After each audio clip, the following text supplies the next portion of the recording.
28 दिसंबर 1932 को गुजरात के चारवाड़ गांव में एक मिडिल क्लास फैमिली में धीरज लाल हीरालाल अंबानी का जन्म हुआ और यही साधारण लड़का आगे चलकर धीरूभाई अंबानी के नाम से फेमस हुआ। जब धीरूभाई अंबानी 5 साल के थे तब उनका एडमिशन बहादुर खानजी स्कूल में करा दिया। गरीबी से परेशान होकर धीरूभाई अंबानी ने फैसला किया कि वो अब पढ़ाई छोड़कर कोई काम करेंगे, लेकिन कौन सा काम करेंगे ये उन्हें समझ नहीं आ रहा था।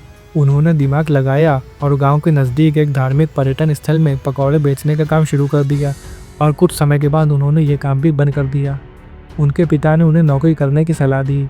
धीरूभाई के बड़े भाई उन दिनों यमन में नौकरी करते थे और उनकी मदद लेकर वो भी यमन चले गए।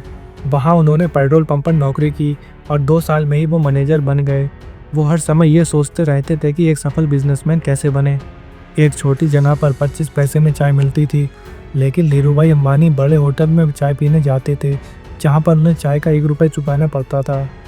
जब उनसे लोगों ने पूछा कि वो सस्ती के बजाय महंगी चाय क्यों पीते हैं, तब उन्होंने जवाब दिया कि उस बड़े होटल में बड़े बड़े बिजनेसमैन लोग आते हैं और वो बिजनेस की बातें करते हैं, मैं उनकी बातें ही सुनने जाता हूँ।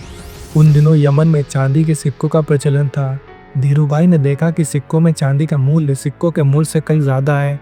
तभी उन्होंने अपना दिमाग लगाया और सिक्कों को पिघलाकर चांदी को निकालना शुरू कर दिया।